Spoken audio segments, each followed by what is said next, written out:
بسم اللہ الرحمن الرحیم۔ السلام علیکم ناظرین، آج کی اس ویڈیو میں ہم حضرت حمزہ رضی اللہ تعالیٰ عنہ اور حضرت عمر فاروق رضی اللہ تعالیٰ عنہ کے قبول اسلام کا واقعہ بیان کریں گے۔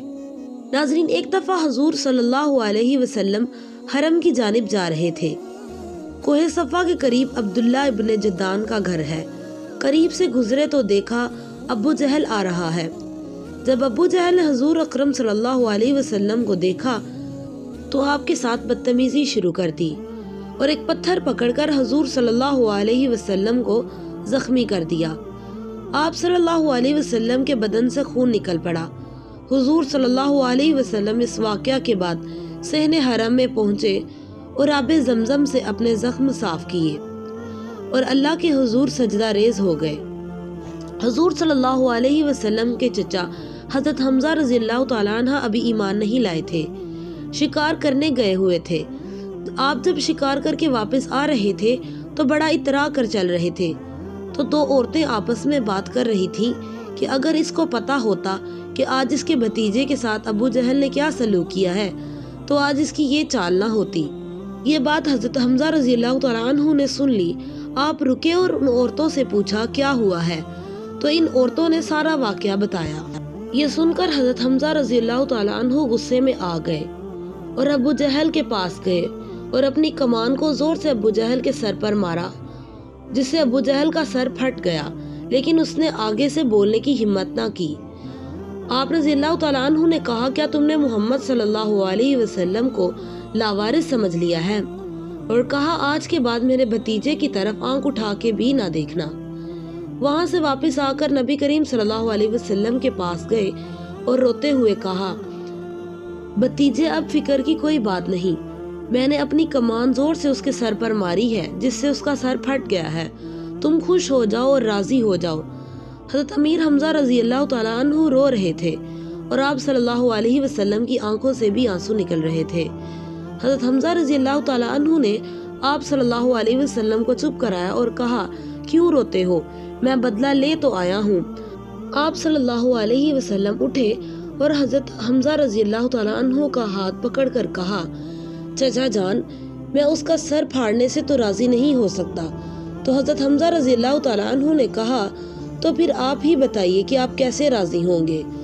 تو آپ صلی اللہ علیہ وسلم نے فرمایا جس رب کو میں مانتا ہوں اسی کو آپ بھی مانو تو یہ میری خوشی کا سامان ہوگا، اگر آپ کر سکتے ہو تو۔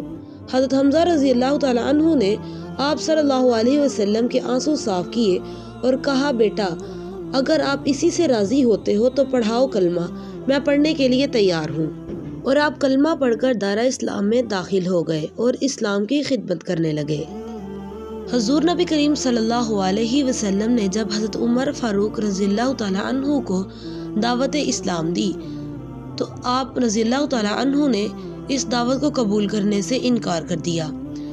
پھر حضور صلی اللہ علیہ وسلم نے اللہ کے ہاں دعا فرمائی یا اللہ عمر بن خطاب یا عمر بن ہشام دونوں یا دونوں میں سے ایک کے ذریعے اسلام کی خدمت فرما۔ حضرت عمر فاروق رضی اللہ تعالیٰ عنہ کے قبول اسلام سے پہلے حضرت حمزہ رضی اللہ تعالیٰ عنہ دارہ اسلام میں داخل ہو چکے تھے۔ حضرت عمر فاروق رضی اللہ تعالیٰ عنہ 40 مردوں اور 11 عورتوں کے بعد ایمان لائے۔ آپ سے پہلے آپ کی بہن اور بہنوئی ایمان لا چکے تھے۔ ایک دفعہ حضرت عمر فاروق رضی اللہ تعالیٰ عنہ بہت غصے میں اپنی تلوار لیے کہیں جا رہے تھے، تو ایک شخص نے پوچھا عمر بہت غصے میں لگ رہے ہو، کہاں کا ارادہ ہے؟ تو آپ رضی اللہ تعالیٰ عنہ نے فرمایا میں آج محمد صلی اللہ علیہ وسلم کو قتل کرنے کے ارادے سے جا رہا ہوں۔ اس شخص نے کہا پہلے اپنے گھر کی خبر لو۔ آپ رضی اللہ تعالیٰ عنہ نے پوچھا کیوں، میرے گھر کو کیا ہوا ہے؟ تو اس شخص نے کہا کہ تمہاری بہن اور بہنوئی نے بھی اسلام قبول کر لیا ہے۔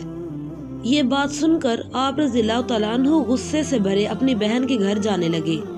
دروازے کے پاس پہنچے تو اندر سے قرآن پڑھنے کی آواز آ رہی تھی، تو آپ کو غصہ اور شدت اختیار کر گیا۔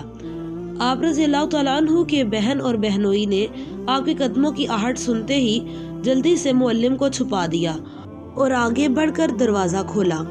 آپ نے اندر داخل ہوتے ہی اپنی بہن کو تھپڑ مارا اور کہا تم صابی ہو گئے ہو، تم نے اپنا دین چھوڑ دیا ہے اور اپنی بہن کو مارنے لگے اور اتنا مارا کہ آپ کا سر پھٹ گیا اور خون نکلنے لگا۔ تو فاطمہ بنت خطاب نے کہا، عمر اگر تم خطاب کے بیٹے ہو تو سنو، میں بھی بنت خطاب ہوں، تم نے جو ظلم اور جو جبر کرنا ہے کرو، میں پھر بھی محمد عربی کا دامن نہیں چھوڑوں گی۔ یہ سن کر آپ رضی اللہ تعالیٰ عنہ نے کہا، جو تم پڑھ رہے تھے مجھے بھی لا کر سناؤ۔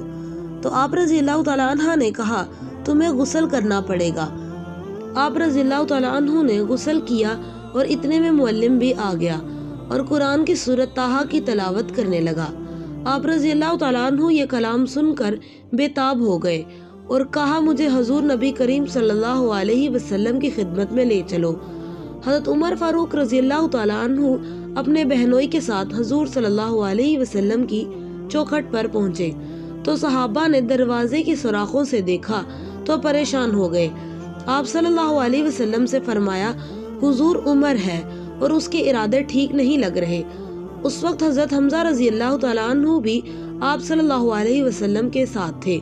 تو آپ رضی اللہ تعالیٰ عنہ نے فرمایا، آنے دو اسے، اگر عمر نیک ارادے سے آیا ہے تو اس کا استقبال کریں گے، اور اگر غلط ارادہ سے آیا ہے تو اس کی تلوار سے ہی اس کا سر قلم کروں گا۔ جب حضرت عمر رضی اللہ تعالیٰ عنہ کمرے میں داخل ہوئے تو آپ نے حضرت عمر فاروق رضی اللہ تعالیٰ عنہ کا دامن پکڑ کر کہا، عمر کیا ارادہ لے کر آئے ہو؟ عمر رضی اللہ تعالیٰ عنہ نے عرض کیا کہ یا رسول اللہ، اسلام قبول کرنے کے ارادے سے آیا ہوں۔ یہ سن کر تمام صحابہ نے اللہ اکبر کا نعرہ بلند کیا، جس سے کوہ صفا کی پہاڑیاں گونج اٹھیں۔ حضرت عبداللہ بن مسعود رضی اللہ تعالیٰ عنہ سے روایت ہے کہ جب حضرت عمر رضی اللہ تعالیٰ عنہ نے اسلام قبول کیا تو اسلام کھل کر سامنے آ گیا اور اس کی اعلانیہ دعوت دی جانے لگی۔ آپ رضی اللہ تعالیٰ عنہ کے قبول اسلام کے بعد دین اسلام دن رات ترقی کی منازل طے کرتا رہا اور لوگ دائرہ اسلام میں داخل ہوتے رہے۔ امید کرتی ہوں آپ کو آج کی ویڈیو پسند آئی ہوگی۔ اگر ویڈیو پسند آئی ہو تو ویڈیو کو لائک کریں اور دوسروں کے ساتھ شیئر کریں، اور ایسی مزید ویڈیوز دیکھنے کے لیے ہمارے چینل کو سبسکرائب کریں۔ اللہ حافظ۔